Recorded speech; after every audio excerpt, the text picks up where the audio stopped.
part of climate change. We have other sources of greenhouse gas emissions that lead to climate change, such as agricultural practices or production of, in the manufacturing sector, for example, when they are manufacturing foams or these mattresses that we are using. In the process unit, there could also be emissions like what we call process emissions. We are not considering that when we're talking about the energy sector. We are just looking at the use of fossil fuels to generate energy in the form of heat or electricity. So, or in the, to generate mechanical energy, for example, for transportation. So we use fuels in transportation, whether LPG, whether, PMS or diesel, or maybe there are some compressed CNG powered vehicles nowadays. But two major fuels that we use in Nigeria in our vehicles are PMS, that's petrol and diesel. And then even for sea navigation, we also use fuels for transportation. So the energy sector is at the heart of the climate change challenge because it contributes the most to global emissions. So in 2016, according to the data published by World Resources Institute, the energy sector alone, that is the use of fuels for generation of energy across sectors, contributed 73.2% to global greenhouse gas, anthropogenic greenhouse gas emissions. So this amounts to about 36.2 billion tons of CO2 equivalent just from energy generation. So this is massive, like 3/4 of global emissions. So without saying much, you should know that if you want to combat climate change, then our key focus should be on the energy sector. So when we are talking about the energy sector, we are looking at the use of fuels in buildings, whether use of electricity or the use of fuels for heating and cooking, in buildings, for transportation, in industries, in the agriculture and fishing sector. And then we are looking at fugitive emissions from upstream and downstream production and processing of oil in the oil and gas sector, because that is our key energy source in Nigeria. I don't think there is much activity going on in the coal production sector. So we are looking at the oil and gas sector when we are talking about fugitive emissions. So therefore, the energy sector is key solution to the challenge of climate change. So in case you are wondering why energy all the time, it is because it contributes the most to global greenhouse gas emissions. So there are the key two solutions to emissions from the energy sector include energy efficiency measures and renewable energy access, like the use of renewables to meet our energy needs and other climate-friendly energy sources. So just by implementing renewable energy measures and improving access to electricity. We know that in Nigeria, for example, I think electricity access is about 60%. I don't know if it has increased, but thinking of the 40% that do not have access to grid electricity in Nigeria, in the rural areas, most specifically, you should know how, think of how they meet their energy needs. Since they are not using grid electricity, which is not that carbon intensive. Nigeria's grid electricity is not, I think the carbon intensity is like 0.43 CO2 equivalent per kilowatt hour, megawatt hour. So when you think of those 40% that do not have access to the grid electricity, how do they meet their energy needs? How do they need their power needs? They rely on carbon intensive fossil fuels. They rely on oil stoves. They rely on oil lamps for lighting. For example, these kerosene lamps. So all these things emit so much carbon into the environment. So by implementing access to grid electricity for the rural areas in Nigeria, and not only in Nigeria, I'm talking about globally. So by implementing renewable energy for electricity and heat generation, and also improving access to electricity, solving these two problems will deliver 75% of energy-related CO2 emission reduction. So if we can reduce up to 75% by these two measures alone, then we will be on track. Then if we now add energy efficiency to it, then it can provide 90% of the necessary reduction for energy-related carbon emissions. So this sector is very important if we are really serious about meeting global emission reduction targets. And then now we are now talking about transition, energy transition everywhere. I'm sure you must have heard it. So why are we not just saying install, add maybe 15%, let's achieve 15% or 30% renewable energy mix on the grid and do whatever we can, and then we'll achieve our climate goals. It is because the JIIPCC, they have looked at the scenarios and seen that if we really want to meet the climate goals, the Paris Agreement goals, which is to limit global warming to no more than 1.5 degrees centigrade, and to achieve net zero by 2050, that is to say, we need to cut emissions, global emissions, by 45% by 2030. Then it's not just about implementing measures or activities. We must change how we do things. We must change how we generate energy. In fact, there needs to be a shift, a total shift. It's like somebody that is obese, I'm just taking that as an example, or you want to lose weight and you go and meet maybe a nutritionist or a fitness expert, and the person is telling you that you do not just need to maybe watch what you are eating or exercise 2 times or 3 times in a week, that you need a total lifestyle change. You need to rethink how you prepare your meals, what you eat, and when you eat it, and how you live your life completely if you want to live healthy. So if you want to achieve these global climate goals by mid-century, then we must rethink and have a total shift, especially for the energy sector. So what is net zero? We are talking about meeting net zero. You can check it up online, but net zero just means that we want to cut down greenhouse gas emissions to as close as zero as possible. And then the ones that we cannot cut down, we can now reabsorb them from the atmosphere. The oceans could help, the forests could help. So we could improve forest cover. And then there are other technologies that we could use to remove carbon from the atmosphere. So now what is energy transition? Energy transition refers to global energy sector shift from fossil fuel-based systems of energy production and consumption to renewable energy sources. We all know what renewable energy sources are. I've seen it in your PowerPoint presentation, as well as the use of lithium batteries. They're all included in the energy transition efforts. So the key drivers of energy transition, I've mentioned it before, penetration of renewable energy into the energy supply mix, and then the onset of electrification. We need to mean business when we say we want to improve access to grid electricity, and then improvement of energy storage. These are the key drivers of energy transition. So now, what are the pathways? Why is energy transition? Why are we focusing on energy transition for our net zero success? I have said it before that if we really want to achieve this net zero by 2050, then there must be energy transition. We must implement and achieve energy transition measures. So, what are the costs of not transitioning for countries?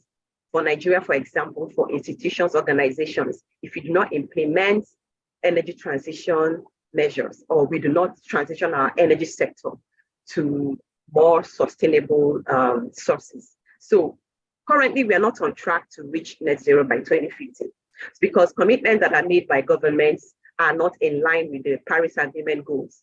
So if we do not meet these Paris Agreement goals, we are facing up to 2.7 degrees Celsius of global warming. So this means that we'll be having far more erratic weather conditions, global temperature records without global temperature records being met. All these climate hazards that we're experiencing currently will be exacerbated. So we do not have any other option than to mean business and meet the net zero targets by mid-century. So for organizations, I'm talking about globally and for countries and for everybody will be impacted. But for organizations in particular, why do they need to transition?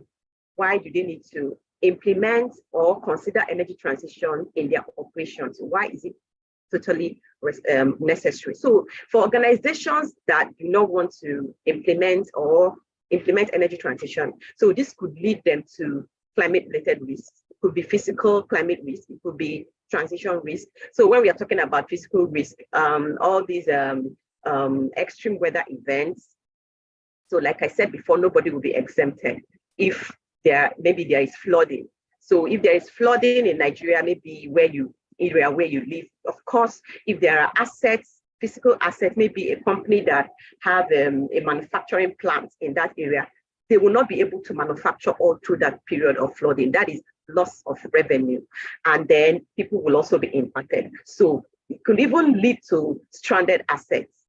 If, like we all know that climate change also worsens erosions and even coastal erosions, and then flooding. I've also already mentioned flooding. So there may be some assets that will be stranded. We all know where like Nigeria's oil and gas assets, where they are. They are all located along coastlines in the Niger Delta region. Most of them are there.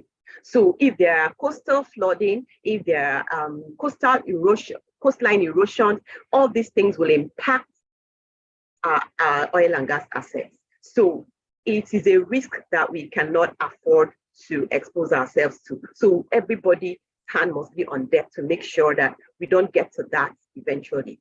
So, and then when I'm talking about transition risk means that as countries around the world are striving towards net zero or to meet their nationally determined contribution to the Paris Agreement goals, they will come up with policies and they could say if you are in the manufacturing, maybe in the oil and gas sector, or maybe you are in any other manufacturing sector or for transport sector. I think we have all heard that the government is moving to limit importation of used cars, I think 2014. So all these policies are as a result of government effort to meet their NDC targets, to meet the targets or the commitments that they have made to the UNFCCC to limit emissions. So these things affect everybody. If you are in the business of importing cars, think of how that would affect you. Maybe you're already importing, you've already paid for these vehicles, and then this policy is put into force, and then you lose your money, you lose all the finance that you have put into this business. So you need to consider the policy implications. When countries are coming up with policies, they could have policies for the transport sector to limit emissions. They could have policies for the sector where you are working to limit emissions. So how would that impact you? These are the transition risks that we are talking about. So if you're not already positioning yourself to limit emissions by transitioning, then you are at risk. But if you're already thinking ahead and saying, how can I limit emissions? How can we move from the use of fossil fuel for generation of electricity to renewables? And you're already implementing these measures. When these policies come up, you are safe. But when these policies come up, you are at risk of losing money, even losing your business. So transition risk could come in the form of withdrawal of loss of license to operate. Even if maybe you have received the license to operate, when a policy comes up and the government is like, no more fossil fuel powered plants for, let's say, manufacturing companies, then you already built your plants, your power plants, you already built your manufacturing plants. It could lead to withdrawal if you are not already thinking ahead and planning how you transition. So these are the transition risks. And even there are some legal risks also that when we are talking about transition risks, the legal risk will range from fines to class action damages from different interest and action groups. There's also consumer pressure. So because consumers now are trying to look at the people that they are buying from, the products, the goods that they are buying, the services that they are paying for, how are the companies, how are they considering environmental and social factors in their manufacturing process, even in the delivery of their services. They are beginning to look at it. So there's something I call street credibility. If consumers, for example, even if it is not maybe happening in Nigeria currently, maybe you are exporting your products, or you are exporting your services. So the consumers are now putting pressure. They are looking at the carbon footprint of the product that they are buying, and they are putting pressure. And of course, there is also the risk of losing investment opportunities, because investors are beginning to prioritize ESG factors. They are beginning to look at the carbon footprint, the climate risk, and how you are managing or planning to manage this risk that I mentioned. So there is also this risk of carbon tax, where your products are taxed according to the level of carbon that you are emitting in the production process. So these are the things that make it important for everybody to start planning and also implementing transition measures. So I want you, the mentees, now to go and research on the benefits. I've talked about the risks of not transitioning. I want you to go and research on the benefits, the opportunities that are associated with energy transition for countries, for organizations, and for individuals. How can we make the most of this energy transition as a country, as institutions, and as individuals? So we've talked about the benefits, why we need to implement energy transition. That is to say, to move from fossil fuel-based systems to renewable energy systems. And also, I've already mentioned energy efficiency. So what are the issues? What are the challenges? What are the risks when we are talking about these things? Okay, so first of all, there could be a fall in government revenue. We know, I just want to wrap it up. So we know that Nigeria, for example, like there are other countries that will be like Nigeria. Nigeria's economy is heavily reliant on the oil and gas sector. So when countries around the world, not just for domestic use, we're also looking at exports to other countries that need the fossil fuel to run their economy. So let's say now that this energy transition is implemented globally, it simply means that demand of oil and gas products will drop globally. So of course, you should know that it will impact the country's economy, the exporting country's economy. And then when you are also looking inwards, there's also drop in demand, because as you are enforcing for organizations and for people to move to renewable energy sources, it means that the demand for fossil fuels will also drop locally. So it means that there will be loss of revenue to oil and gas companies and loss of jobs. People that are working in these sectors there will be loss of jobs. Although in Nigeria, only about 0.01% of the country's working population that are working in this sector. However, everybody must be considered when we are talking about energy transition. So what are the ways that we could mitigate this risk? I want you to think about it as a country. How can we mitigate this risk?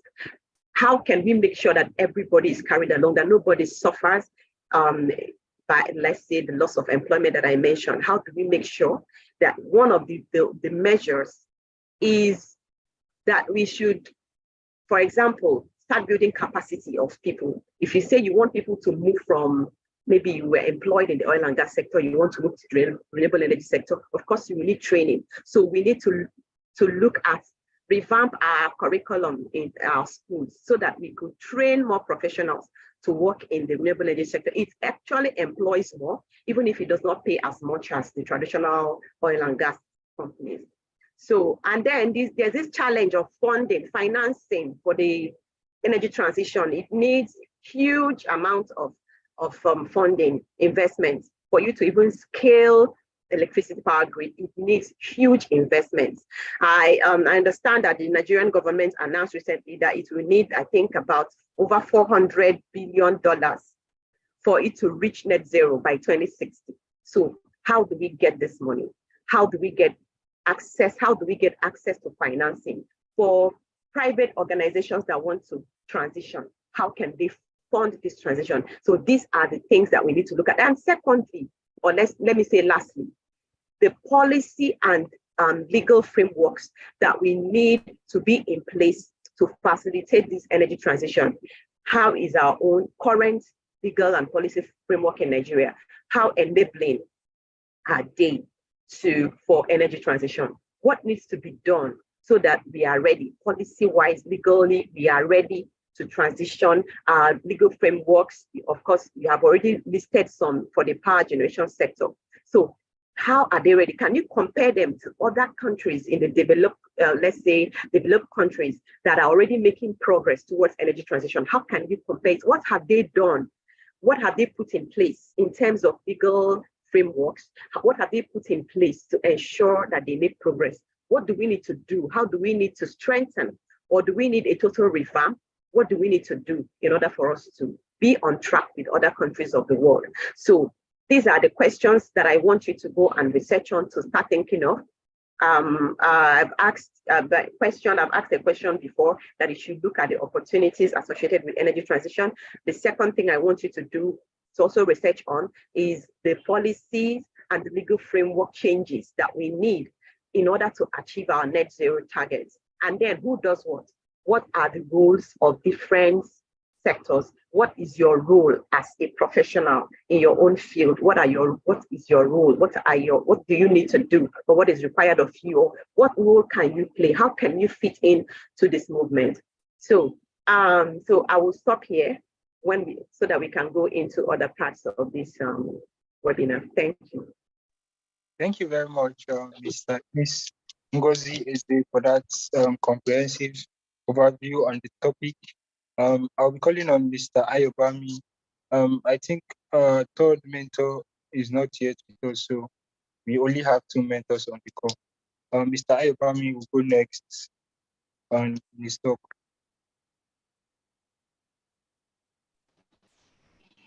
Okay, good morning, everyone. I hope you can hear me loud and clear. Yes, we can hear you, sir. Okay. Ngozi has spoken extensively, and I was eager to have the 2 subject matter experts to talk, so that to save me from going beyond the legality of the framework for climate change and renewable energy. So just to save time, she's spoken extensively, and she even she spoke a bit about the legal framework. So I saw the slides that was shared, and I think I would just some additions. I think is quite important, especially in the legal framework, and I think I would just point out some stuff I saw from it. The 7th page spoke about the legal and institutional framework in Nigeria. Excuse me. Okay, so it's pretty extensive, yeah. But I noticed, like Ngozi mentioned, that it was more to do with power generation than oil and gas, and oil and gas is also a large part of energy. Yeah, I know last week most likely we spoke about fossil fuel. Yeah, last week, and I mean that's climate change, fossil fuel, and not really renewable energy has a very big part to play when it comes to climate change. And a very pertinent thing that comes to my mind now is the new PIA bill. I don't think it's as new as it's still new, because even the NNPC and a part that discusses of gas flaring, and it's a lot of policy issues we have in Nigeria, because this oil and gas majors find it easier to actually and cheaper to flare gas, and you can't really blame them, because also the government has not even giving them the rights over the gas, so they have to flare the gas most of the time. And guess what? The PIA makes an option for fine, but you find out like what happens in most clients around the world, that the fines it's much cheaper for them to and pay the fine than not to flare at all. So the question arises that, who are we really fooling ourselves, or who? Because hey, tell me to pay a fine of 5 million, and to flare the gas I get $25 million. I'll gladly pay the fine and go ahead. So that's it down to what was said about the how strong our legal framework is. Yeah. And moving on to the nice of you to try and bring in Kenya's legal and institutional framework into it. That's pretty good. Then I'll just keep the challenges, and I'll go most likely to the framework for control climate change. The first you wrote was sustainable developmental goals. which is, yes, I mean, the SDG goals of the federal government. You wrote about the UN framework of Convention of Climate Change, yes. And most importantly, you wrote about the Paris Agreement. Ngozi mentioned it a bit. The Paris Agreement has a deadline of 2050, I believe. And our federal government has, in their own wisdom, shifted the 2050 to 2060 now. So still down to the fact that we're actually lacking behind. Yes, we need over $400 million. I think 10 million or thereabout every year, and federal government thinks that there are more important things to spend our national budget on than on climate change. Yeah, so we are not being futuristic in saying that. I mean, our sustenance as a country is dependent on climate change, actually. The flooding, the drought system, the health sector, everything will be affected. So it's hard time we start paying quite an important attention towards it. Yeah, the Paris Agreement was adopted by 196 countries, by the way, and it was in 2015 in Paris, and it was ratified in 2016. Nigeria is a signatory to the Paris Agreement, and the whole idea is, like I said, to have almost a net zero by 2050. And I think this also formed a part of the Nigerian Climate Change Act. And I see you mentioned it, but I believe maybe the team should have written a bit more about it, because yes, all these are international conventions, but this is what hits nearer to home, Nigeria basically. So yeah, maybe we should have spent some good more time on the Nigerian Climate Change Act, and it's pretty new. Nothing has really been done about it. I mean, in when it comes to implementation, but hey, that's what we have, at least nearer to home than international conventions in which Nigeria is a party to. Also, we see similar thing in the European Commission. They also have they want to cut greenhouse gases by 55% by 2030. That's next 6-7 years, and see, that's more like some countries. So it's sort of a continent that is quite serious about it, and you have seen England, France, Denmark, even the EU have spoken about cutting down from fossil fuel to power vessels and aircraft, and also our vehicles. So you see more by 2030, you see more of electric vehicles in Europe more than ever. And so that's it. I mean, these ones are they are taking grand steps towards that. And yeah, and kudos must be given to Lagos State government. I heard that they bought some new electric buses, to use in transportation in Lagos. And yeah, I think I'm more proud because I have a good friend of mine as a company secretary there. And so it shows a nice initiative towards putting your mouth and your action and your money where your mouth is, basically. Yeah, so that's a good one. Even Amazon has also had a pledge. Amazon said they want to have a net zero by 2040. So that means in delivering your packages around the world, they make sure that the ships they use, the planes they use, and the vehicles they use, have this at the back of their mind that they have to cut in net zero, initiative towards the world. And so I think that's a good one from Amazon also. So the Nigerian Climate Act, which you mentioned, which was not discussed in criticality, was passed in November 2021. The act seeks to achieve low greenhouse emission, and target was from 2050 moved to 2060. So now I'm hearing that there may be 2050 to 2070 range. So I don't know. We keep moving the goalposts quite backwards, actually.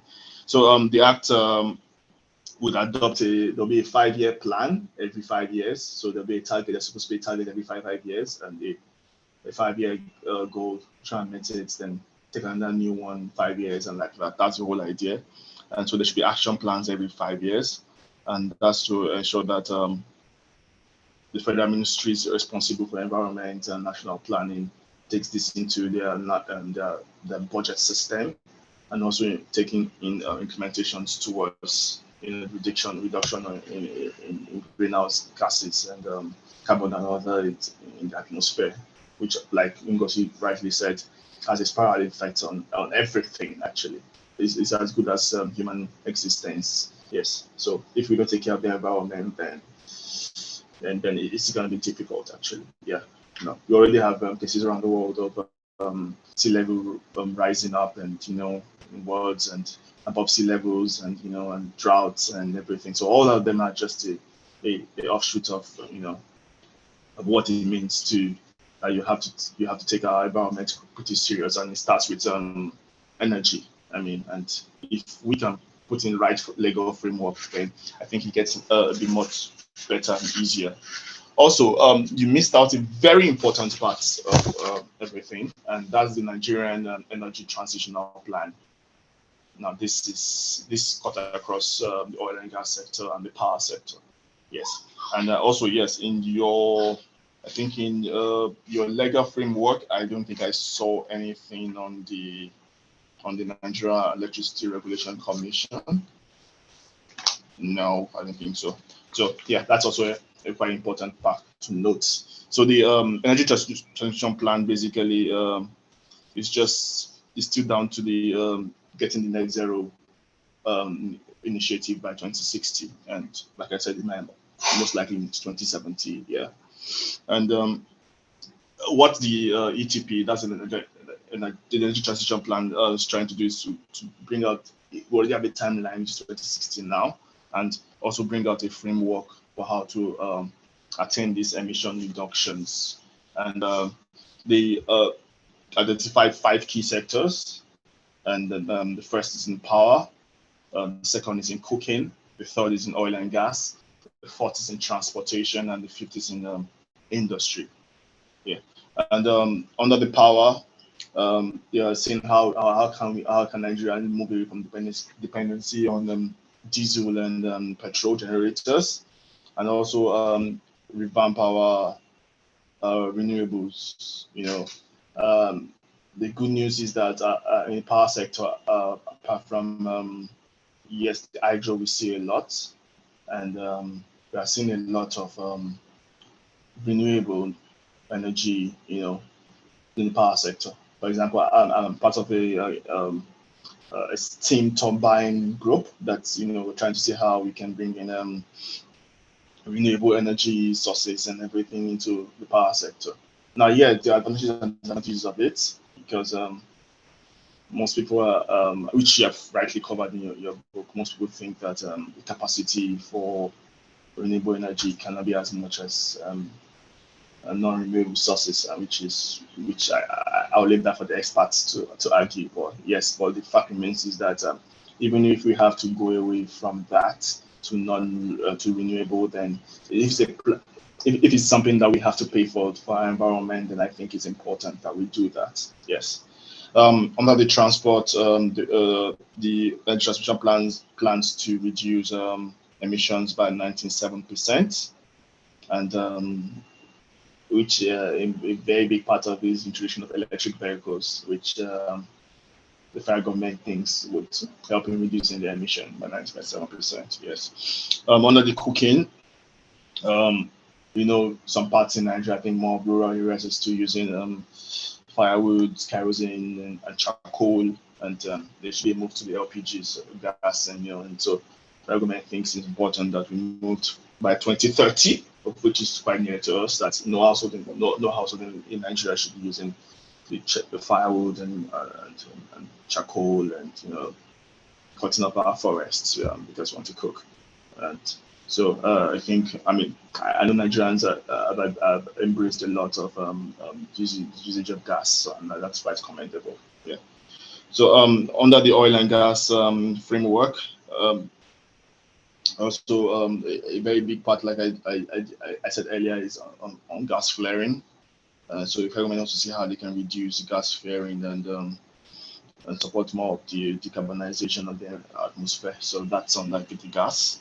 And under the industry, and that's when you have the manufacturing sectors, and they also think that they can reduce emission and force for heating and use of ammonia and the like, basically. So the ETP is really keen on the ETP energy transition plan is a very important framework that I think you should spend more time in studying, because even the Climate Act and other kind of other kind of climate and other kinds of frameworks being in place are all supposed to be codified under this energy transition plan.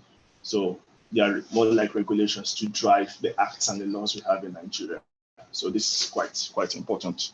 Yes. So the objectives of the energy transition plan is to bring modern energy services for population, manage the long-term movement from non-renewable to renewable energy, and also create opportunities. And with renewable energy comes a lot of new opportunities, lot of new investments and business opportunities. Like we have seen Total changing into Total Energies, so meaning that they know that they have to shift from a non-renewable to renewable. So yeah, so you see more of business investment, more jobs creation, hopefully, and other things like that. Yeah. Also, so as a feedback to the on slides I received, I believe since I believe we're legal students or lawyers, we should place more emphasis on referencing, especially when you're doing a research work. Uh, if you're quoting, just quote them, give people their dues, basically, because it's part of the intellectual property of their intellectual property, rather. So that's it. Then climate change was climate change act, like I said earlier. I would have wanted you to dwell more on the climate change act, because it's a very important legislation, even though it's still in its teething stages, and it needs to the implementation needs to be maybe over the next few years would have strong more push towards implementation of that, but at least it's something that you should know so that you can prepare for the future. Yeah. Also, no mention of the PIA, especially on Industry Act, which is quite important. There was no mention of the ETP, like the Energy Transition Plan, also. Then I was expecting more of originality in conclusion. I mean, more like proposal for improvements, and a critique or commendation of the legal frameworks and the regulations and acts we have. I was expecting more of that. And also, no mention was made of the Electricity Power Sector Reform Act 2005 was not mentioned also. Yeah. So apart from that, I mean, I saw more of non-legal work in the slides, and I know Ngozi and Ngozi might be happier than that, but from the legal aspect, I was a bit. I mean, I felt like it dwelt more on the advantages, disadvantages, and which is good for you to understand. And I think the beauty of being a lawyer is that you get to know a little about everything. Yeah, everything has a law act governing it, so it's good to know, have an idea of it, make you better appreciate the law or the regulation. But also, you need to place quite good time, working on the legal frameworks, understanding legal frameworks, and how laws and regulations affect energy and the climate sectors we have. So, all in all, good work, and I mean, this is a good start, and I believe that maybe in the coming weeks, which I think I might still be in one or two of the coming weeks, and one or two calls within the next couple of weeks, then we'll see more efforts towards your research work. Yeah. So thank you.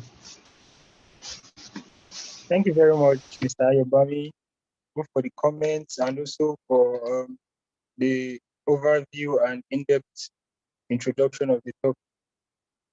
I'll be calling on our mentees to make their presentations and also share their slides. I'll call on the first presenter one. You can start now. Kindly know that you have 10 minutes for your presentation.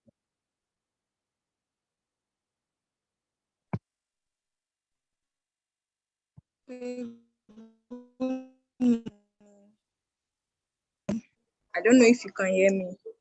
Yes, we can hear you now. Okay, let me share my screen quickly. Oh God.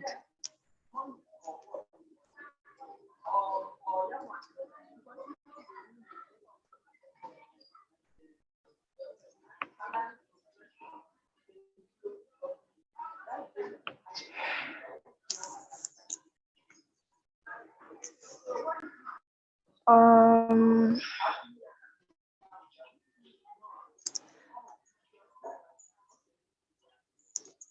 Good morning. I don't know. Am I still connected? Because I can't hear anyone. Yes, yes, we can hear you.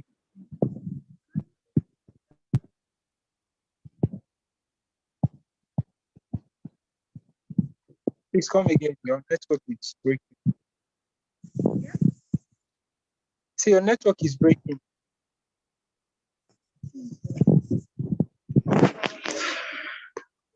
And we can't see your slides yet. Can you still hear me? Yes, we can hear you. Okay, I'm having difficulty sharing screen. I don't know if I should just. Okay. Yeah, you can just start your presentation. I'll see if I can get to share slide. If someone else, Okay, I'll just. maybe the moderator could help to share Yeah. her presentation. Someone else can help to share the presentation while she talks. All right.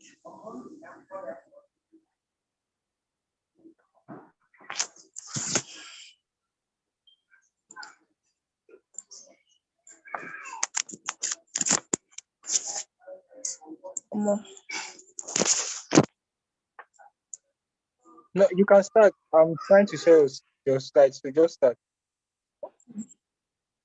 All right. Okay, I'll just start. Basically, what I'm meant to present is on renewable energy. So I'll just be going through based on what I researched. So one of the profound things, oh my goodness.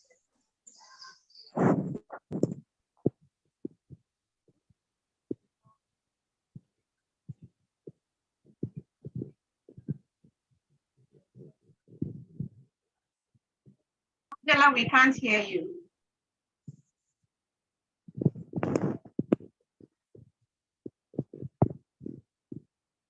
What about now? Yes, we can hear you. Can you hear her? I can't. You are muted. Stop muting yourself. Your voice is very low, please. You can speak up.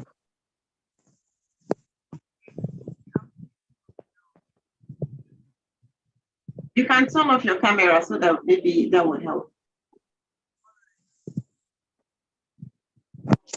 Okay. All right. Yes. Based on, yeah. Is it better now? Yes. Yes, I can hear you now. All right. Okay. What I researched on was based on renewable energy. So as the word implies, renewable energy are energy which are gotten or derived from natural resources. So there are basically different types of renewable energy. And then Nigeria is endowed with varieties of them, ranging from solar energy, hydropower, wind energy, ocean energy.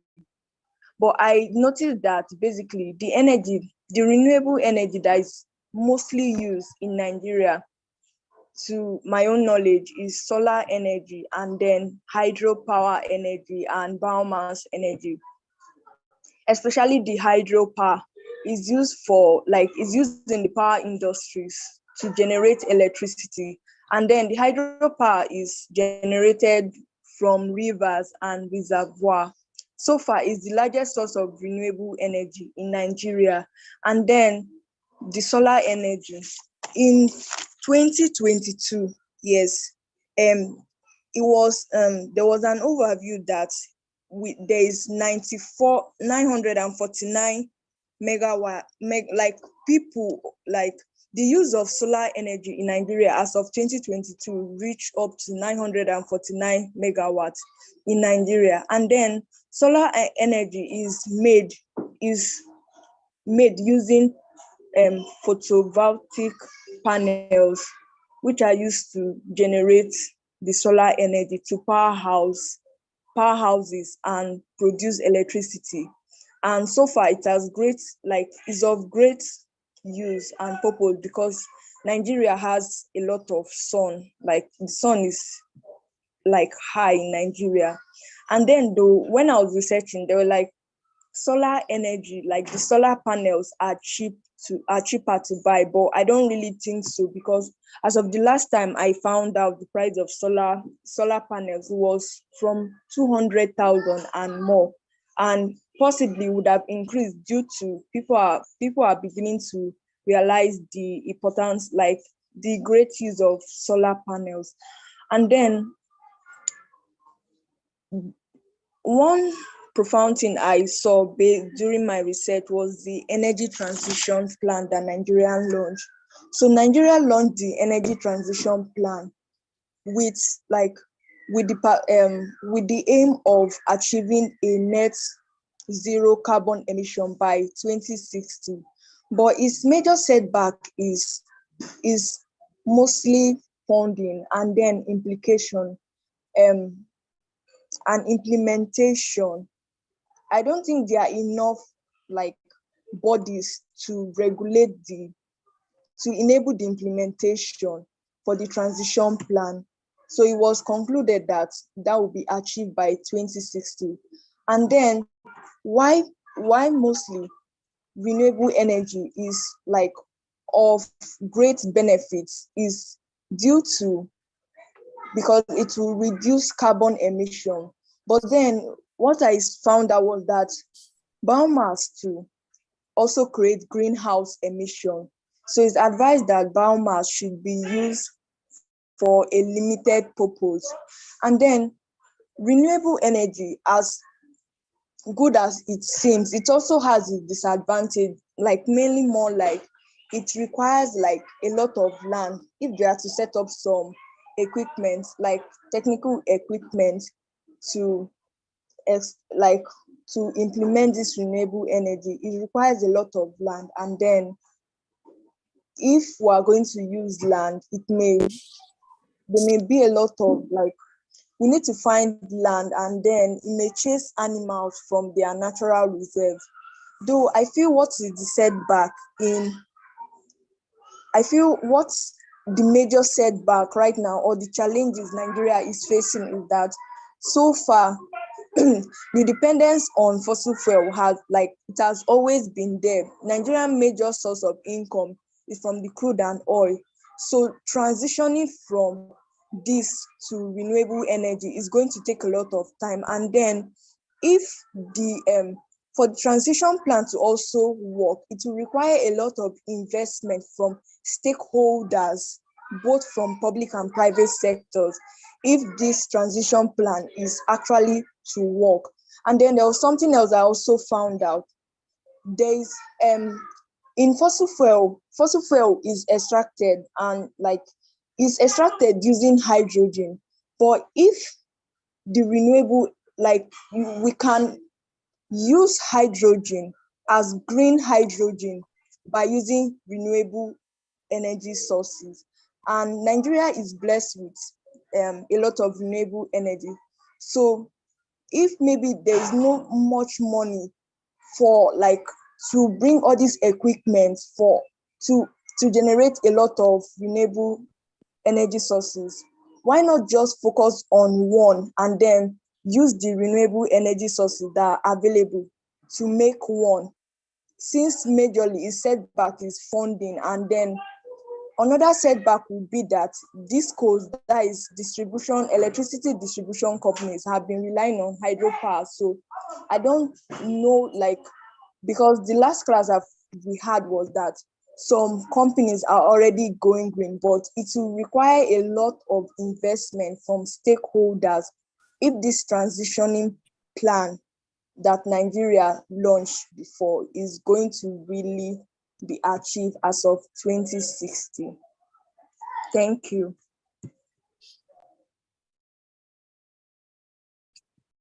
That's for my presentation. Thank you. Thank you very much, Angel, for the presentation on behalf of, okay, you are the first presenter, so we'll be taking the next presentation from presenter 2.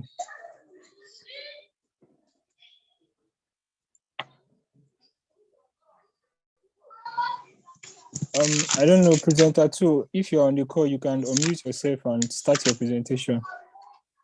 So good.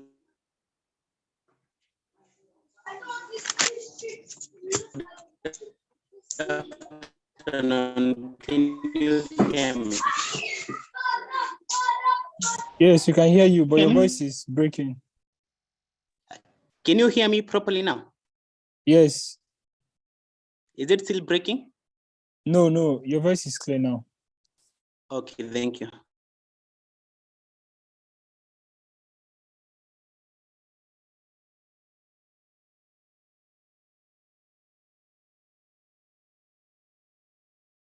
You are muted, we can't hear you anymore.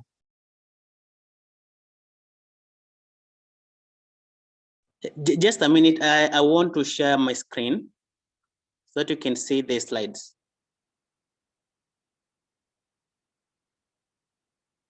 You are using the same slides as the first presenter, right? So just wait, where I can't share the screen on your behalf, so you just start presenting. Yeah, please proceed, thank you. Okay. All right, so we first considered the definition of climate change, and we found that it is just long-term shifts in weather patterns. This could include rainfall and temperature as well. We moved on and found that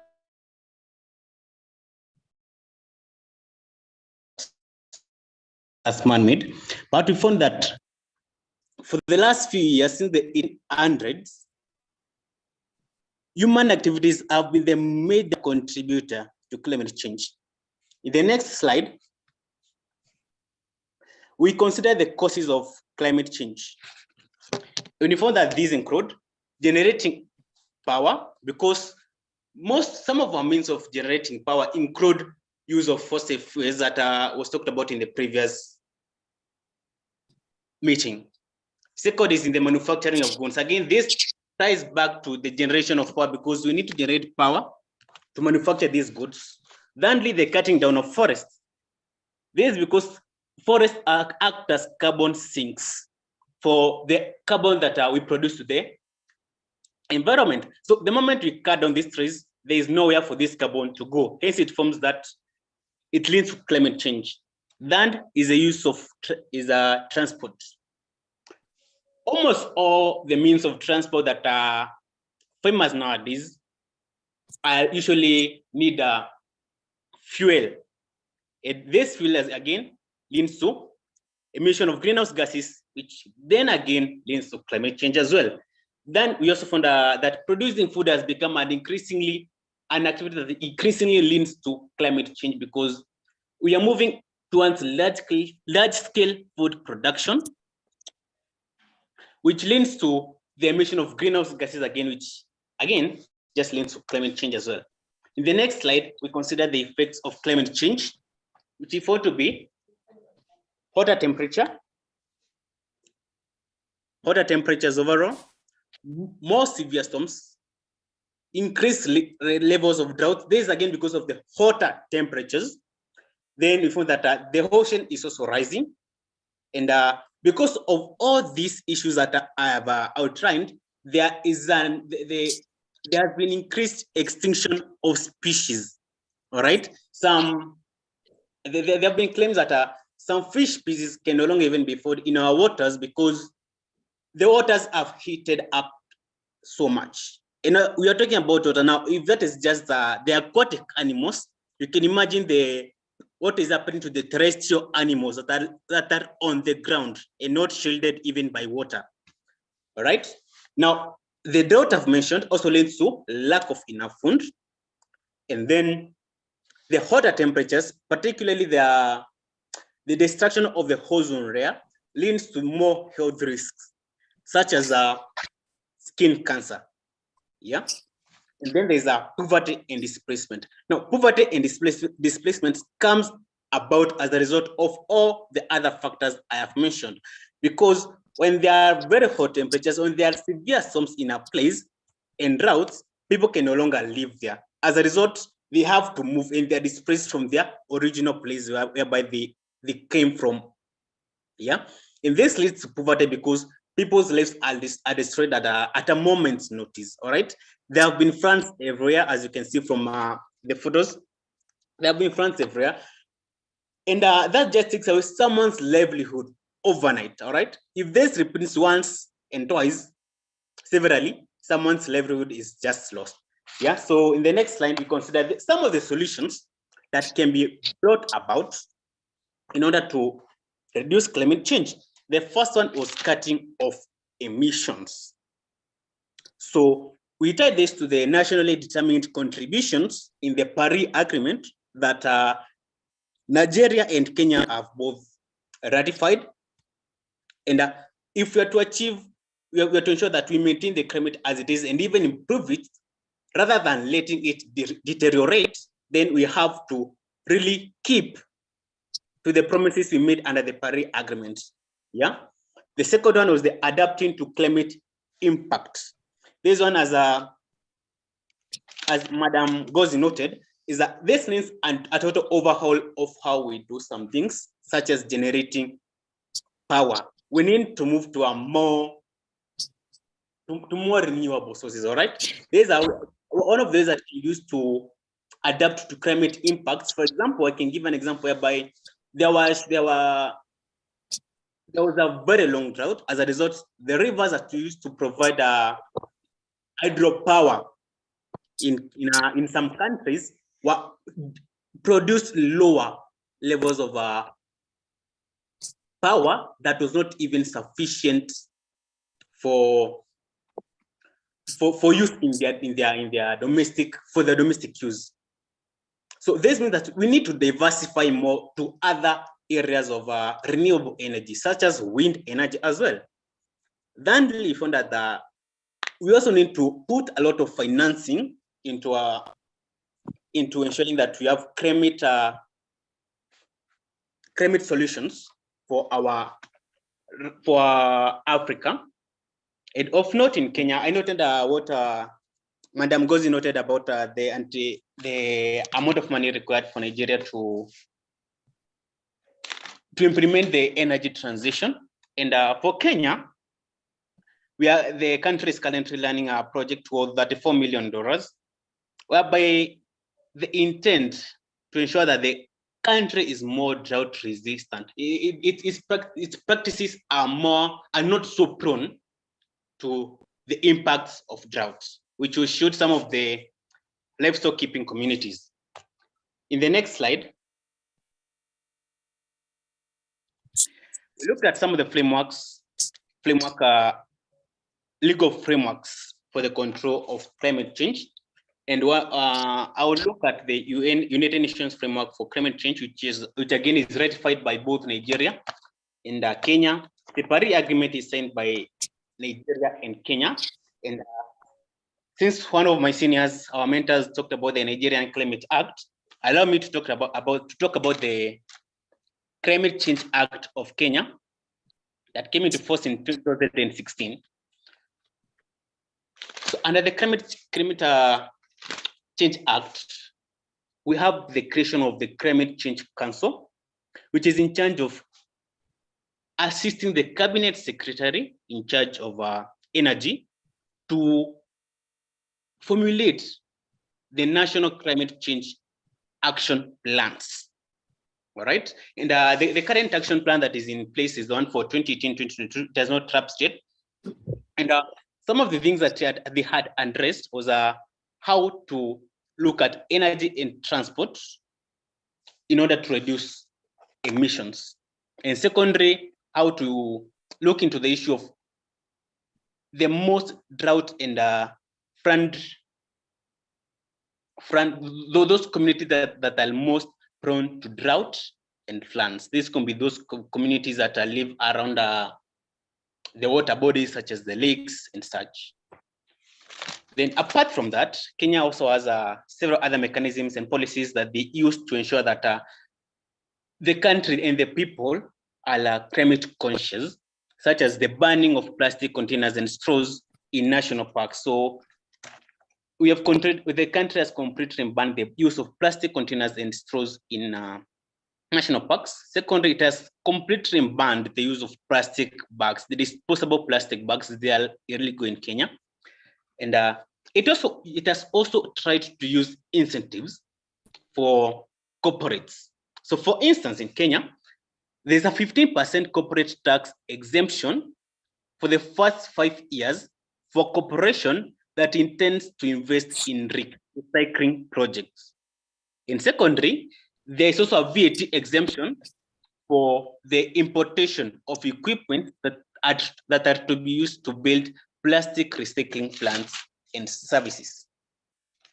So lastly, on a Kenyan legal framework on climate change is the fact that Kenya has established a separate court to deal with environmental and land matters, solely environmental and land matters.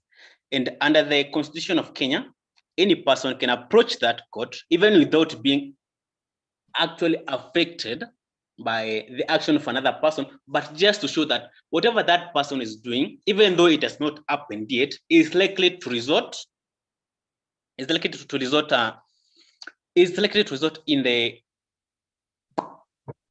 environmental damage. So for example, whatever they might be doing could adversely affect or cause drawbacks to the mitigation plans or adaptations to climate change that have already been put in place by the government.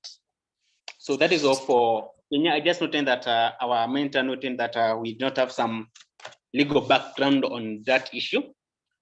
The next slide is on the intersection between renewable energy and climate change. And this takes us back to the causes I had mentioned, because as you know, some of these causes were manufacturing of goods, causes of climate change, manufacturing of goods, use of various transportation means. And now the issue is that the fact is that energy and climate change cannot be separated at all. They are inseparable. All right. We need the energy sector contributes to climate change, whereas the effects of climate change affect the energy sector. As I mentioned, there was that issue of a power shortage because there were no rains, and since there were no rains, those countries that mostly rely on hydropower were usually affected because some of the levers that they used to generate electricity could not produce electricity. So what do we do now that we need energy, but fossil fuels are not exactly convenient or even they are not environmentally friendly? We move to renewable sources such as solar, such as wind. Yes, so from there we move to the conclusion. Just note what I've just said. Energy is essential to man. Therefore, we need to pay attention to how we treat Mother Nature, how we approach to the natural resources that are around us. And the only means to generate electricity for our use while still taking care of the environment for present and future generations is to adopt renewable energy. Thank you so much for listening to me.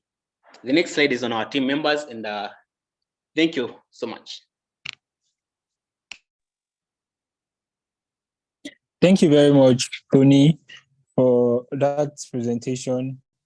And thank you to the group leader for and all the group members that made the research. We'll be taking the picture time before we move on to the question and answers, and also comments from our mentors. One of our mentors was commenting on the presentation, on the PowerPoint slides, even before our mentees presented. So I encourage all our mentors and mentees to put on their videos. We'll be taking snapshots of the session for our social media. Thank you very much as you do so. A video for 30 seconds.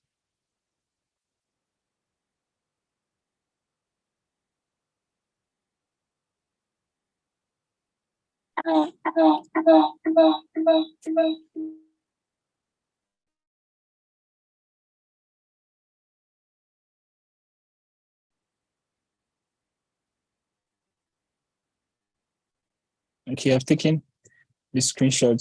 So I encourage. Can you hear me? Yes, we can. Hear me I can hear. in the chat box. Okay. Okay, maybe it's their network. So I will encourage the mentees that have questions, send your question on the chat box or kindly raise your hand to ask your question. So trying to I will call on Miss Ngozi to comment on the PowerPoint presentation first before questions from the two presenters. Miss Ngozi is a. Thank you. So let me start with just a general comment on the presentation deck. So first of all, when I received it, it was difficult for me to read the contents because you have dark background and dark text, and so it made it difficult to read the text. So just the presentation, no, I would advise that next time you use contrasting colors for where you have the text.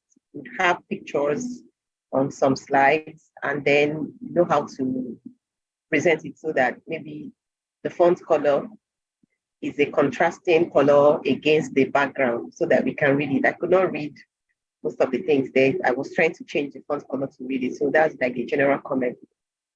So I want to commend all the people that worked on, that did the research. I don't know, Angel, are you the only one that did the research on the first part? Because when you were making the presentation, you were saying you were using I like maybe you were the only one that worked on it. No, or did you have members? No, it was all collective, but I made my personal research. Okay, so when you are making a presentation that you did in a group, yes, you made your personal research. The other people also must have contributed. So the presentation is on behalf of your team, not just from your own perspective. So it was sounding like, okay, so okay, just take it for you to improve. So I still want to commend you all for the effort that you put in to carry out this research. I know if you are new to this climate change subject, it could be overwhelming to get the information and then maybe to delve deeper on the subject areas or what you are researching, the specific topic that you are looking at. So for the renewable energy, I can say that, okay, so this research focused more on power sector when you're talking about renewable energy. So in one of the slides where you were talking about the benefits of renewable energy, I think you mentioned reliability. Let me find it. So you mentioned reliability, you mentioned replenishable, you mentioned it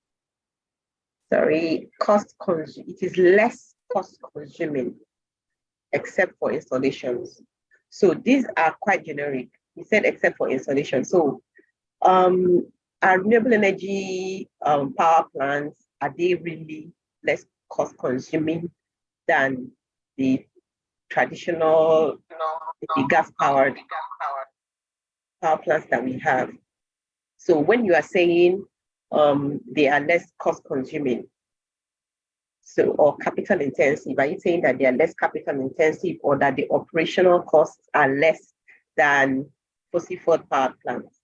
So maybe you found this thing online, but you need to find out what are they really saying. If it is less cost consuming, why is it more expensive to purchase power from, say, the solar mini grid than to purchase power from the national electricity grid? Do you understand? So these are the questions that will guide you to understand better what they are saying. Because the issue of cost, the investment costs for renewable energy power plants is one of the, should I say, key challenges for energy transition.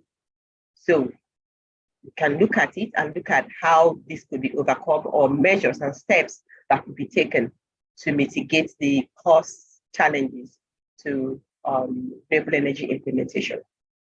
And then there was something I was expecting to see in the disadvantages. So you are talking about loss of habitat and displacement, and that they require large portions of land. So I was expecting, because these renewable energy sources are variable in nature. For example, you know when the sun comes up in the morning, and you know the time, like the average time that the sun sets where you are in the states where you are in Nigeria generally. So we could say that average sunlight hours in, say, Southwest Nigeria or Southeast Nigeria, to say 5 hours or 6 hours per day. So you need to generate electricity, and you can only rely on the sun to give you the required energy for just 5, 6 hours in a day. What happens for the rest of the day? How do you overcome this challenge of the variability of renewable energy? So this is also a key challenge to transitioning from the traditional sources of energy to, I know that when what is your name? Sorry, the Kenyan team, when you were presenting, you mentioned that during dry seasons, or maybe there is drought, that the river level drops and it affects the output of hydropower plants. So these are the challenges of these renewable energy sources. And it is also something that we need to consider when we are designing, or planning our energy transition. So I'm just mentioning these areas for you to also do maybe an in-depth research if it is your area of interest. So the issue is for you to identify the area that interests you the most in this topic, and then to run with it, to do more research on it, have better understanding of it. From there, you can now branch into other, because like I said, the issue of climate change is vast. Like the problems, the challenges, the solutions, they are vast. So you could look at the adaptation, you could look at the policy side, policy aspect, the legal aspect, you could look at that aspect too. Like when you were mentioning the policy framework in Nigeria, legal framework internationally and in Nigeria. Do you understand these acts, Energy Commission of Nigeria Act? Like what role do they have to play in what we are doing in our energy transition plan? So what is the role of these frameworks that you mentioned? Do you even understand what the role that they are meant to play? So when you understand how they enable energy transition, how do they enable energy transition? Then you also mentioned that when you looked at our energy transition plan, that you didn't feel it was adequate. Why did you not feel that it was adequate? Why you didn't tell us? So it is quite subjective. To make it more objective, you need to do further research. Why do you think it is not sufficient? Why is it not sufficient? These are the things that you bring up in your research. So I could excuse that because you had limited time to present, but you need to understand what you're saying. So on the Kenyan aspect, something I picked up when you were talking, Tony, I also want to commend you for the good job done, you and your team. So what I picked up was we need to understand the terms. We need to understand what, when we are saying climate change, you need to understand what we are actually talking about. When you are talking about ban of use of plastics, how does it address the challenge of climate change, or does it address the issue of plastics pollution, which is also a key environmental challenge that the world is facing? So is it necessarily going to address climate change? Does it affect greenhouse gas emission reduction or the emission itself? This plastic, ban of plastics, how does it, what does it have to do? What does it have to, what are the benefits of banning the use of plastics in Kenya, for example? So that you do not mix it up. If we are talking about emission of other environmental pollutants, like let's say particulates, you now think we are talking about climate. They are not all related to climate change. So you need to identify and understand what you are saying. You also mentioned ozone layer. And I want to clarify that when we are talking about greenhouse gases, CO2, nitrous oxide, methane, we're not talking about ozone layer depletion substances or gases. So those gases are taken care of under what we call the Montreal Protocol. Now, the Kyoto Protocol and this Paris Agreement are specifically seeking to address the greenhouse gases. So, Tony, you could just do a little research on the gases that lead to ozone layer depletion. Are they also greenhouse gases?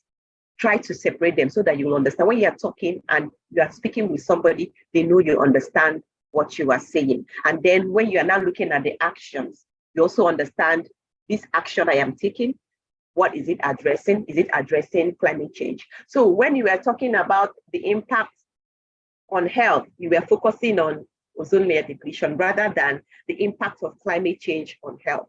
So do further research and understand. It is better for you to understand perfectly, maybe not perfectly, but have a good understanding of something that you want to talk about, than for you to talk about many things that you do not really understand. So you go deeper and research more and be able to separate these two issues. That's in climate change or greenhouse gas emission reduction and the ozone layer depletion issue. So then I also encourage every one of you, because when you're talking about climate action for every country, you have talked about the international frameworks.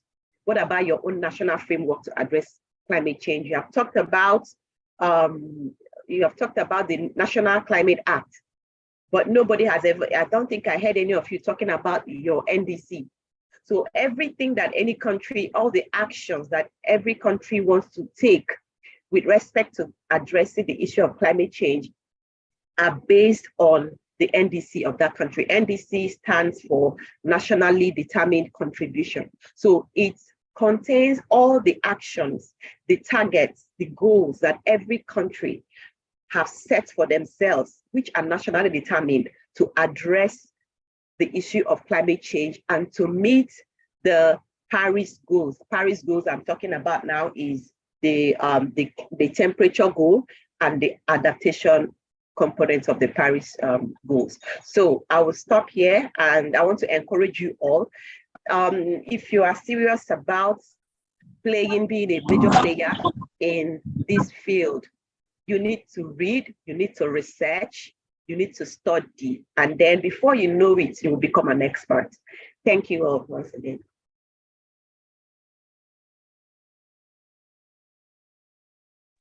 Thank you very much, Ms. Ngozi, for the contribution and the comments on the presentation. I believe all our mentees, we've all noted that, and to make corrections and upgrades on our next research. I'm calling on Mr. Ayobami to also make any final comments he has on the mentees presentation before we move to the question and answer. Kindly send in your questions to the chat box for the mentees, and or raise your hand to enable me see you and ask you your question. Mr. Ayobami, over to you, sir. Yeah. Okay. So I've tried to speak up about quite a lot while I was running presentation on my feedback, and like I said, it's supposed to be a research work. and I just wanted to dwell more on how research should be like. And sorry a minute. Yes, and how research should be like. And so basically, a research has to be with proper referencing modes in place. And why you do that is because even up to PhD level, they would advise that first, it gives the due honor to the person that you're using his research work, and secondly, it allows you to, if peradventure you're using, you don't have the latest bit of information, you are a bit covered.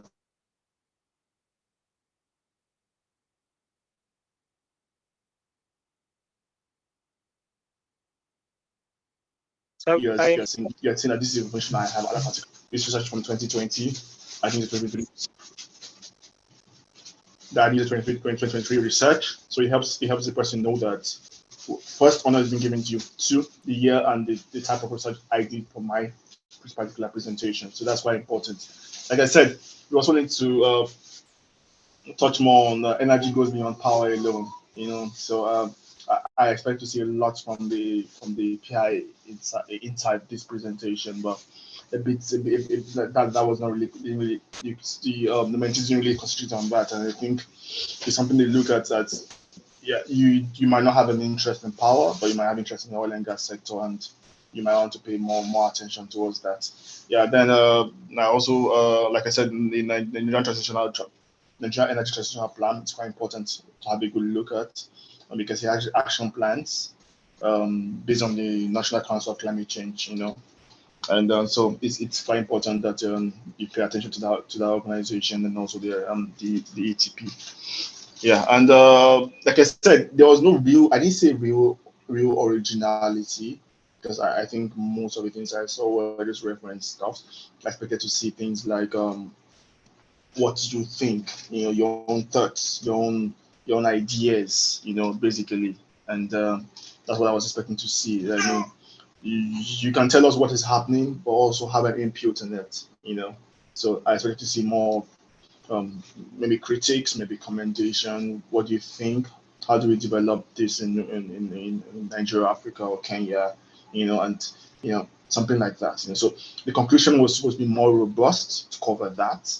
But in all, I saw more of engineers than lawyers, by the way, and so maybe it's a good thing, meaning that you get to understand how to bring the whole energy thing into or that technology into law. So yes, so in all, it's a good one, and I believe that subsequent weeks would have improvements in the slides. Yeah, thank you. thank you very much, sir. And thank you very much also, Ms. Ngozi, for all the comments to our mentees and corrections. I can see a mentee's hand is raised on the chat box. You can go ahead and ask your question. Egbe Emmanuel. All right, sir. Thanks so much, our mentors, for those of you who have helped us. My question is this. I believe I'm audible to everyone. Yes, we can hear you. All right, sir. My question is this.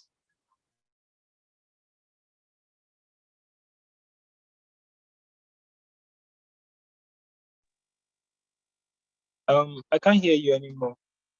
I don't know. Can you hear Emmanuel? Hear him.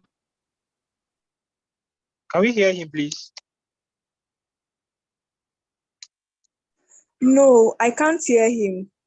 Okay, Emmanuel, please kindly change your network reception and get a. I'm looking at Okay. under discuss.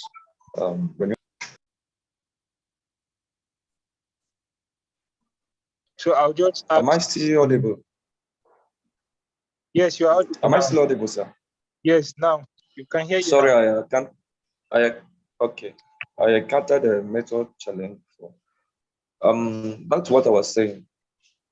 Let me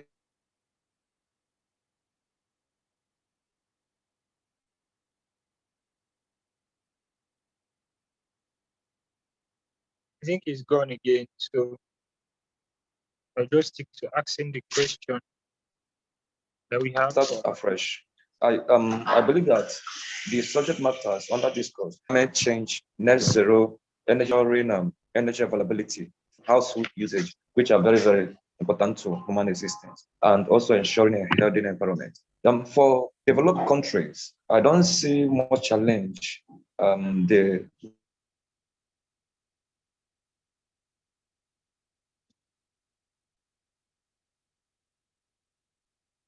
would have in subscribing to these authors, and only for oil exporting nations like battle with, let me use the word, which can include political matters, economic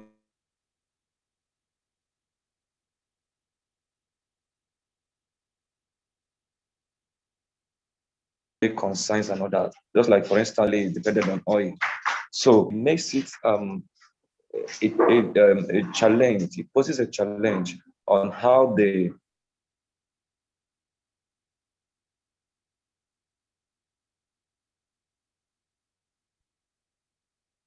adopt and run with this. If I can still recall in our last class, one of our mentors talked about political will. So I believe these are one of the things that reduces this. But on a general sense, I want to know,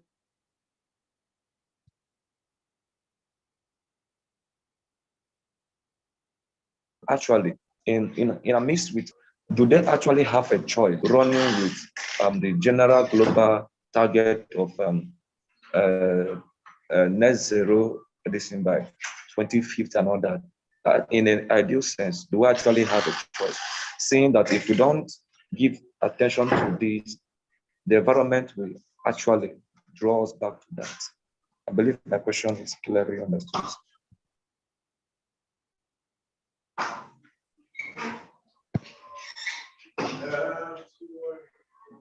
Hello, sorry. It was not clear, like, because your voice was breaking. But if I understand you, you want to know whether we have a choice. You are saying that you do not see any problems with developed countries to implement these needed changes in the energy sector, right? But that in developing countries like Nigeria, the issue of political will comes into play. But you are wondering if we really have a choice other than to join hands with other countries of the world to implement these changes, right?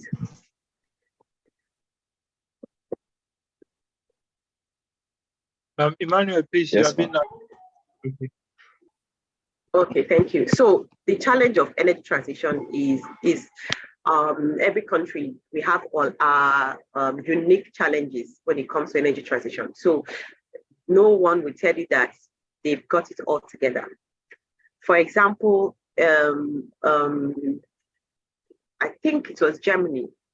They already made good progress with energy transition in their country, saying they have achieved this percentage of renewables on the grid. I don't know another country that achieved that. They were on track until the war between Ukraine and Russia broke out. And they had to go back and start reopening the coal power plants that they had already shut down. And then we see countries like China. Also, they have already planned renewable energy power plants, retiring coal power plants. And then by the time COVID-19 came and went, they were already planning how can they recover their economy from the impacts of COVID-19. And one of the measures is that they cannot afford not to build more coal-powered plants. So you can see now that every country have their own challenges with respect to transitioning their energy sector to renewables. So our own issue is, let's say, unique to us as a country. When Ayobami was speaking, he said the target for net zero globally is 2050. However, Nigeria went ahead to say they cannot achieve 2050. They can target 2060. It's not only, Nigeria is not only alone in this. There are other countries too that are towing that line. They are saying, look, we cannot achieve net zero by 2050. Why? Because you are looking at the impact on your economy. You have to consider economic growth, because when you're talking about sustainable economic growth, you're not just looking at the environment, you're also looking at how will it impact the economy. So people will not suffer. Yes, you want to preserve the environment, but you're also looking at the people too. How would it impact them? So the truth is that, yes, when it comes to political will, Nigeria is showing that political will by like some of the actions that we are taking. When other countries submit their nationally determined contribution, that's why I said, please familiarize yourself with this document. It just states what Nigeria needs to achieve, what they have said they will achieve, not just for the energy sector, but for all the sectors when it comes to climate change. These are the actions. It is from this NDC now that the energy transition plan now comes from. The energy transition plan is now saying these are the specific steps for the energy sector to achieve what we have in the NDC. So when they said submit an updated NDC, that shows like that, okay, that you are now increasing your, if you are saying before, I will achieve 40% reduction in emission by 2030, it is not going to help us to achieve net zero by 2050. You need to increase your ambition. Nigeria also increased the ambition. Almost all the countries, not all anyway, there are some that have not increased. These ones, I believe, and say, we have not even achieved the one that we pledged before, and you're telling us to increase it. Hello, can you all hear me now? Is it stable? Is my voice stable now? Yes, your voice is stable. We can hear you, ma. Okay, thank you. Okay, so what I am saying is, for Nigeria, politically, we are showing we want to do it. We are ready to do it. But are we ready? That is why I said what we show that we are ready is when you review, you have highlighted some of the legal frameworks for the power sector specifically. When you review these frameworks, these policy frameworks, is it like sufficient? What we have there, is it sufficient to transform the energy sector? What we have now, can it transform our energy sector? You are a Nigerian. So if it cannot transform it, what are the steps that the country is taking to revamp these frameworks that we have, these policies that we have, to enable us to get there? So you can do a comparison between what we have and what other countries, like developed countries that have made progress, what they put in place, to know whether we are ready or not. So once our policies are not in place, or once the regulatory arms are not doing what they are supposed to do, you already know that we cannot achieve this. And then there is the issue of corruption too. As a developing country, it's not unique to Nigeria, but it has a role to play too. When you say you are budgeting this amount of money for investing in the energy sector, renewable energy assets, and then something happens, and after 5 years, you have not seen the results. So these are the issues. When you look at our plan, I think our, not even the energy transition plan, I think the one you mentioned about the Energy Commission, and we say we want to achieve 30% renewables on the grid by 2030. This is 2023. How far have we gone? So yes, nobody will force any country to do the right thing, but we do not have any choice. Secondly, when I was speaking, I said that apart from not meeting these Paris Agreement goals, there are other risks that we face as a country if we are not on track with other countries. I mentioned that it can still impact our economy, because you know that our economy is reliant upon proceeds from income from exports of oil and gas. We all know that that is the way that our economy is set up. We are reliant on oil and gas, income from the oil and gas sector, and it is mostly export.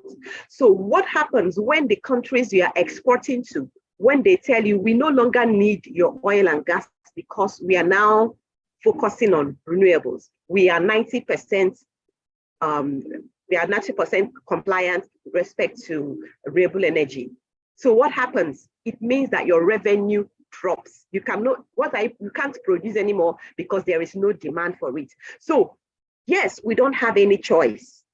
And then when you are even manufacturing in Nigeria, we are not really exporting manufactured products, but whatever products you are manufacturing and you are exporting it to maybe Europe, even agricultural produce that you want to export, they will check how did you go about the manufacturing? What types of fuel are you using in your country? And then they will place carbon tax on those products that you want to bring into their country. So that means that you also need to rethink and you need to transition, whether you like it or not.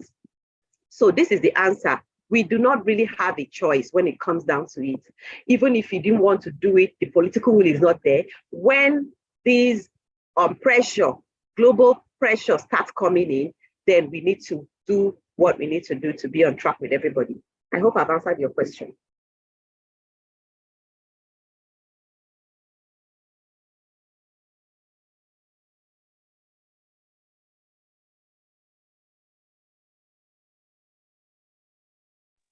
Thank you very much, Ms. Ngozi. I don't know if Mr. Ayobami has any contribution to that before I ask question that was sent in.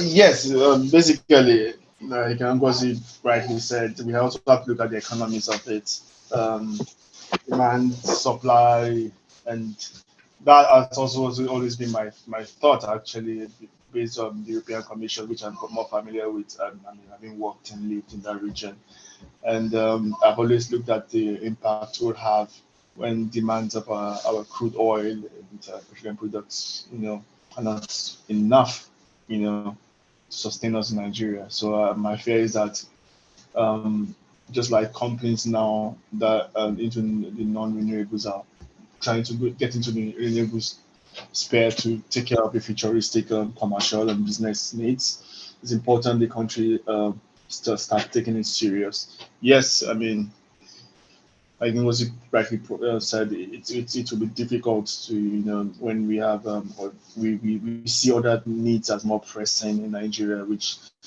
might be true, but it's also a wrong mindset in the sense that we are failing to prepare for tomorrow. So we should have a way of marrying the present needs of Nigeria and also see how we can project the future that don't catch us unawares and won't be far lagging behind, with the world. So yes, the economics and the commercials and the business needs and the country needs to be put together, but we also need to think about tomorrow and our children to come and our children afterwards. Yeah.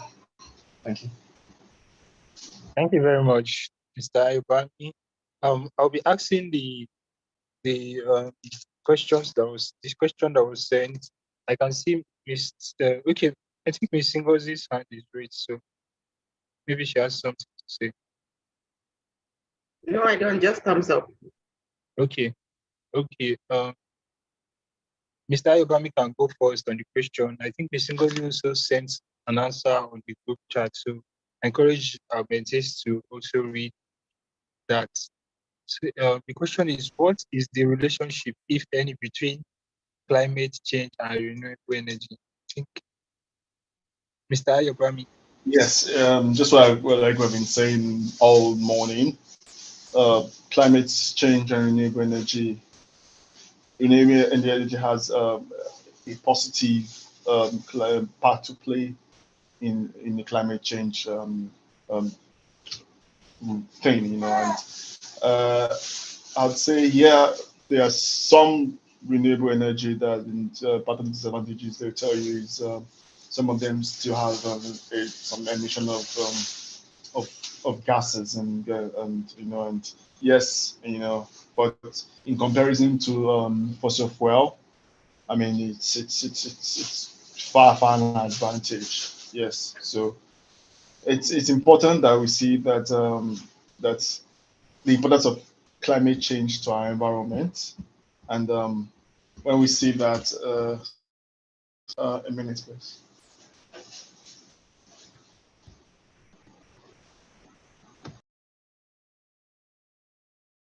Yes, and so when we see the importance non-renewable energy comes to the climate change, then we know that it's important we start towing in that aspect. Yes, Nigeria is, I think, the good part of Nigeria is that we always tend to catch things pretty late, but I think when it comes to things like solar, I've heard about solar, I've heard about winds currently, And so there have been some introduction of from new adaptatives and energy into Nigeria. So I think that's a good thing. So yes, they are supposed to go hand in hand. Yes, renewable energy are not totally clean.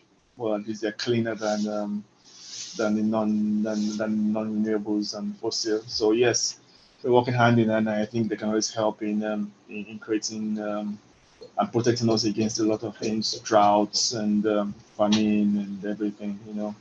The environment, more rain, less rain. Different things, different places around the world, and so yeah. And if you remember, the world is 70% water, and so now we are talking about higher sea levels in some places and lower sea levels in other places, and it makes me scared. Get me scared based on the religious aspect and talk about Armageddon and things like that. So it's scary, and so these things are we watch them in some movies and we say, oh no, it's fiction, but hey, it can happen if we don't take care of the environment. Yeah, so they work hand in hand, and hopefully those in power and those that make the policies and would see the importance and gradually our presidents of introducing them. I mean, it starts with in the US, if you're reading your cards, then you need to go for a particular carbon test, and if you can pass that test, your car papers won't be renewed. So it starts with small policies like that. Go to industries and see how many emissions they do, and if you give them a particular range, they should fall into it. It starts with little things like that. Little foxes spoil the whole vineyard. So if you can just start plugging those small holes, then and side by side the need for Nigerians to make money from crude. But like I said earlier, it gets to a time whereby our sweet crude won't even be in demand anymore. So yeah, so they work hand in hand, and I believe that hopefully people would see the need to encourage more of that partnership here. Thank you. Thank you very much, Mr. Ayobami. I want to add something, sorry. Okay. Just quickly, I just wanted to say that another step that the Nigerian government has taken to show and demonstrate that they really have the political will, apart from when I talked about the updates of our MDC, is that they have taken steps to green the national budgetary process. So what it means is that starting from the budget from 2023, for some sectors, for some ministries, they started with the power, Ministry of Power, then Ministry of Water Resources and Transport. So for these three ministries, the only projects that the federal government will pass for the budget, passed for the budget, 2023 budget, were all green projects, which means that they were not projects that would emit greenhouse gases into the atmosphere. And so from this year, 2023, going forward, by the time they are preparing the budget for 2024, they will extend it to the other ministries. So it means that the money that the country is investing into infrastructural development in the country will only be on green projects. So that is another way of achieving net zero. So by the time we are making sure that all the projects we are doing with respect to development in the country, they are all green, then we are on track. So yes, the political will is there, and we are hoping that the next person or next president that we'll have will even go further to show that we really want to join hands with all the countries of the world to achieve net zero by 2050 or 2060, as we have pledged. Thank you very much, Ms. Ngozi and also Mr. Ayobami, for answering our question. Any other questions, we'll entertain them before we end the session for today. Thank you very much to all our mentees for the teamwork and your research and the PowerPoint presentation. And I believe we've also taken corrections and we'll prepare better PowerPoint slides on it. on the future sections. Thank you once again, Ms. Ngozi and Mr. Ayobami, for joining us today. We are so excited to learn from you guys today. Thank you very much, everyone, and have a lovely weekend. And for the mentees, kindly remember to write what you've learned about today's session and post on your social media platforms, and also tag our mentors. That's all. Thank you. Thank you very much. Thank you, everyone. All right, bye-bye. Bye. Yeah, bye.